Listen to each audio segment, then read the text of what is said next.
లోకేష్‌ని పప్పు లాంటి విమర్శలు చేసుకొచ్చేది ఇంతవరకు వైఎస్ఆర్ కాంగ్రెస్ పార్టీ. ఇప్పుడు ఆ విమర్శలు చేస్తోంది జనసేన. ఒకప్పుడు జనసేన కూడా చేసి తర్వాతన తెలుగుదేశం జనసేన బంధంతో ఆపారు. కానీ ఇప్పుడు చేస్తున్నటువంటి వాళ్ళు వాళ్ళకి సంబంధించినటువంటి సోషల్ మీడియా. అసలు పాయింట్ ఒకటి గుర్తుపెట్టుకోవాలి.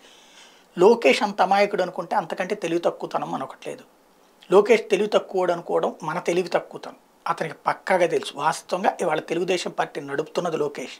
చంద్రబాబు నాయుడిని ముందు పెట్టి నడిపిస్తున్నది లోకేష్. అక్కడ కేటీఆర్ జరిగినట్టు ప్రచారం చేసుకోకుండా నడిపిస్తోంది లోకేష్. నియోజకవర్గాల్లో మార్పులు చేయబోతోంది లోకేష్. అట్లాగే జనసేనతో పొత్తుకు సంబంధించి కన్ఫామ్ చేస్తోంది లోకేష్. ఎన్ని సీట్లు వాళ్ళు డిసైడ్ చేసింది లోకేష్.